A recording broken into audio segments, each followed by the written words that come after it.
Media অঙ্গনের সুপরিচিত মুখ খায়রুল বাশার। আসলে তিনি একাধারে একজন গায়কও বটে, আমি যত জানি অনেক ভালো গান করে, গান শোনায় প্রিয়জনকে। আজ তার শুটিং স্পটে আমরা এসে হাজির। আমরা অনেক বিষয়ে কথা বলবো, বেশি কথা না বাড়িয়ে তার সাথে কথা বলি। আজকে শুটিংটা কোন নাটকের এবং নাটকের গল্প বা আপনার এখানে চরিত্রায়নটা কি? গল্পটা একদম না বলি। গল্পটার নামটা একটু ইংলিশ, এটার প্রতি আমার একটু অ্যালার্জি থাকে, কিন্তু এই গল্পের মনে হচ্ছে যে বিষয় আসয় তার সাথে এটা খুব ভালোভাবেই যায়। গল্পের নাম হচ্ছে আই ডোন্ট কেয়ার। তো এখানে দুইজনই খুবই যদি বলা যায় যে ব্যক্তিত্ববান মানুষ এবং খুবই হাইপার থাকে বলতে, সেই দুইটা মানুষের প্রথম দিকে যে যা হওয়ার কথা আর কি, ঝগড়াঝাটি চলবে, তারপর পরবর্তীতে তাদের মধ্যে যে বোঝাপড়াটা আসে এবং সেটা ওই যে প্রেম কেন্দ্রিক। তো তখন যে যে এক ধরনের বোঝাপড়া আসে সেই দিকেই যাবে আর কি, আগাবে গল্পটা। আপনি যেহেতু প্রথম থেকে আপনার বললেন অ্যালার্জি হয়েছে ইংলিশ নামে, তবে এখনকার সময় নামগুলো খুব বিদঘুটে নাম হচ্ছে, পোস্টার হচ্ছে, মানে একটা রংচঙা পোস্টার, এটাকে দেখে মানুষ নাটক দেখতে যায় কিন্তু ভিতরে কিছুই পায় না। কন্টেন্টগুলো আসলে অশ্লীল সংলাপ হচ্ছে, অনেক বিষয় হচ্ছে। এই বিষয়গুলো নিয়ে যেহেতু আপনি কাজ করছেন এবং আপনাকে ইতিমধ্যে অনেকেই ভালোভাবে চেনে, আপনার সেই রুচিবোধকেও চেনে, আপনি কতটা রুচি সম্পন্ন মানুষ, আপনার কাছে এই বিষয়টাকে কি বলবেন? এই বিষয়টা আসলে আমরা কি ইসের দিকে যাচ্ছি, মানে এটা আসলে আমাদের একটা খারাপ দিকে যাওয়া, অশনি সংকেত সামনে, বা খারাপ দিকে যাচ্ছে না ভালো দিকে যাচ্ছে? এই প্রশ্নটা মনে হয় আরো কিছুদিন আগের ছিল, এখন মনে হয় কিছুটা অনেকটাই ভালো, যেখানে ধরেন যে অশ্লীল সংলাপ বা ডাবল মিনিং কথা এইগুলো এখন নাটকে আসলে কমে আসছে রিসেন্ট টাইমে।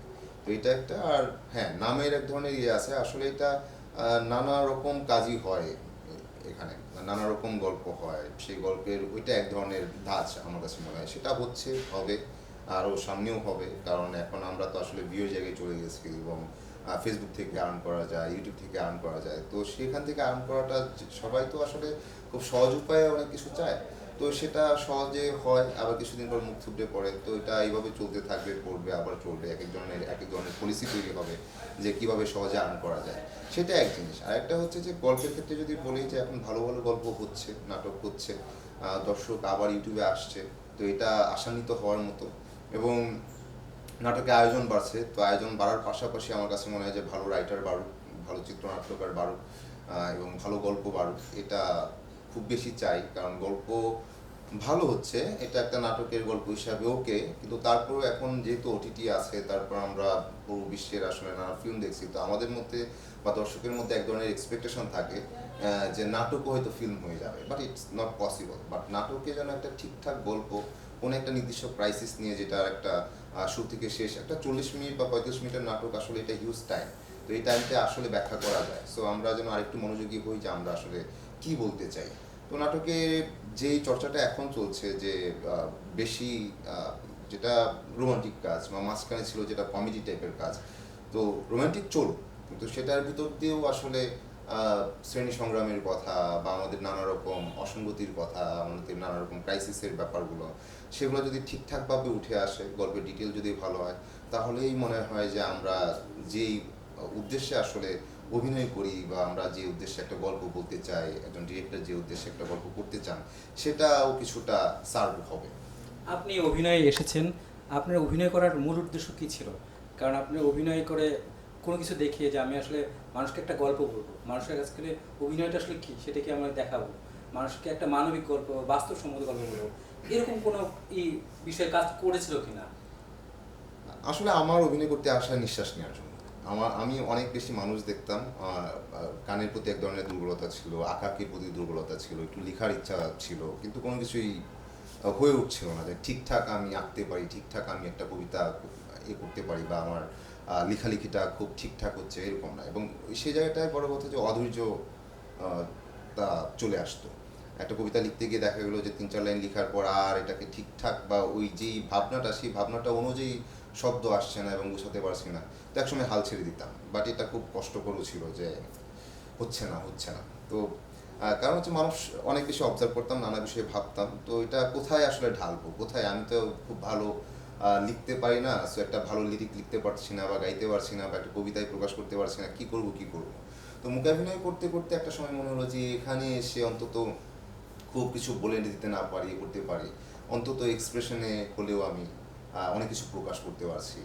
বা যেটা ওই যে নানা মানুষ দেখে আসা, তাদের চোখ কথা বলা, তাদের মুখ কথা বলা, তাদের নীরবতাও কিছু বলে যাওয়া, সেই ব্যাপারটা এখানে নীরবেও অন্তত নীরব কিছু প্লে করেও আমি সেটা প্রকাশ করতে পারছি। সেটা এক ধরনের মনে হতো যে স্বস্তি এবং আরাম।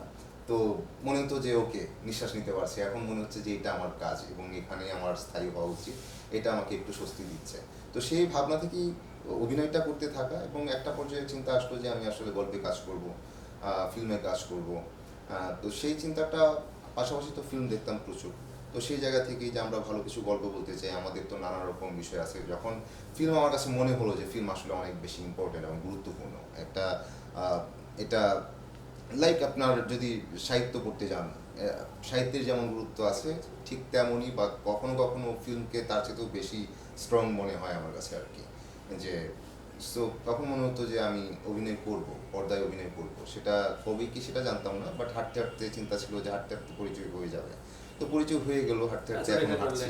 হ্যাঁ, কাজ লেখা করলেন, তারপরে শুরুতে তো করলাম পুনরাবৃত্তি পদ্ম টকিজের, সালেস বন অনিম ভাইয়ের। তো শাকিব ভাইয়ের সাথে করা কথা হবে তো এটা। তারপর 49 বাতাসে কাজ করা, বা ইতি তোমারই ঢাকা, যেটা প্রথম আমাদের অ্যান্থোলজি ফিল্ম। তারপর নেটওয়ার্কের বাইরে কাজ করা, মহানগরে কাজ করা, তারপর ওটিটির বেশ কিছু কাজ করা। এর ভিতর করলাম কাজল রেখা, সামনে আসবে বনলতা সেন। আরেকটা ফিল্মের কাজ চলছে, মানে সামনে আমরা সেকেন্ড লর্ডে যাব, সেটা হচ্ছে 3.5 হাত ভূমি, অনুদানপ্রাপ্ত একটা ফিল্ম। এটা ডিরেকশন দিচ্ছেন নঈম ইমতিয়াজ নিয়ামত ভাই। তো এই তো না, আমি একটু এই বনলতা সেন নিয়ে একটু জানতে চাই, কারণ মাসুদ হাসান উজ্জ্বলের কাজগুলো একটু অন্যরকম হয়, ডিফারেন্ট টাইপের হয়। বনলতা সেনের, আপনি কি নায়ক, বনলতার নায়ক? আমি তো কখনোই নায়ক না, আমি একজন অভিনেতা, এবং এক একটা চরিত্র আমার কাছে বেশি মানে ইয়ে রাখে, চরিত্রটাকে বিশ্লেষণ করা এবং তাকে প্রকাশ করার যে চ্যালেঞ্জ, সেটা নিতে চাই সবসময়।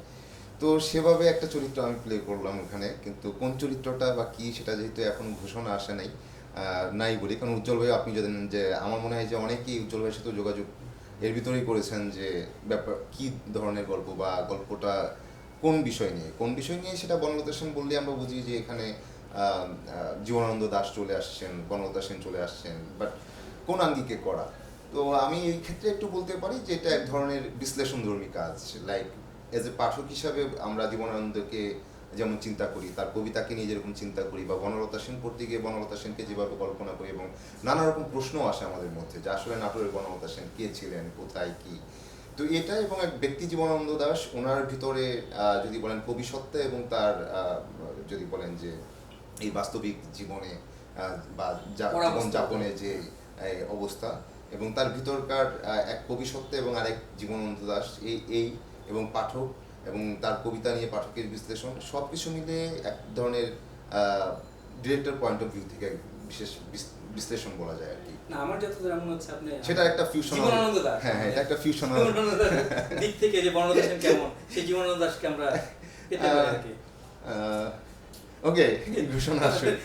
জি, তবে আমাদের এটা কাজ শেষ হলো, একদমই শেষ পর্যায়ে, খুব রিসেন্টলি এটা রিলিজ পাবে এমনটাই জানি। খুব শীঘ্রই ঘোষণা আসবে। তো চাইবো আপনারা সবাই আসবেন এই ফিল্মটা দেখতে। এটা খুবই আলাদা একটা আপনাদের অনুভূতি দিবে, এবং একটা আলাদা ভাইব দিবে, এবং এই ফিল্মটা দেখে আপনাদের এক ধরনের মনে হবে যে কিছু একটা দেখলাম, এবং সেটা নিয়ে আপনাদের মধ্যে প্রশ্ন আসবে, কিছুটা প্রভাবিত হবেন, কিছুটা ভালো লাগা এবং কিছুটা বিষয় নিয়ে আপনারা ফিরবেন, এটা আমার ধারণা। আপনি বলছিলেন যে আগেকার সময় যে সিরিয়ালগুলো হতো বা আগেকার সময় যে নাটকগুলো হতো, এক একটা নাটক এক একটা ফিল্ম। আপনার আগেকার সময় অয়ময়, কোথাও কেউ নেই, সংসপ্ত, পারলে না রুম কি, এরকম বিভিন্ন টাইপের, যেখানে আমাদের হুমায়ুন ফরিদি কাজ করতেন, আফজাল সুবর্ণা, মানে এক একজন একই রকমভাবে প্রতিভাবান। আপনাদের আগের যারা এসেছেন, আপনার নিশো ভাইয়ের কথা বলেন বা অপূর্বর কথা বলেন, তারাও কিন্তু এক একটা ভালো ভালো কাজ করেছে। এখন আপনার অভিনয় আসার পর আপনি কি এগুলোকে মিস করছেন, যে এই কাজগুলো তারা করেছে, আমরা তাদেরকে দেখতাম বা তাদের দেখে দেখে আসছি, আপনি এটা ফিল করছেন যে এই জায়গাটা এখানে নেই, ওই জায়গাটা আমরা অববোধ করছি? সেটা তো মাঝে মাঝে মনে হয় যে আমরা অনেক বেশি আনলাকি, কারণ তখন যারা ছিলেন ডিরেক্টররা, যারা নাটক বানাতেন, এখন নাটকের কথা বললে আসলে আনলাকি ফিল হয় মাঝে মাঝে। কারণ আমরা প্রপার আসলে স্ক্রিপ্ট পাচ্ছি না, প্রপার আসলে গল্প পাচ্ছি না। এবং এটা বললে তো একদিকে আসলে দোষ চাপানো হয়, কারণ কাজ তো করছি।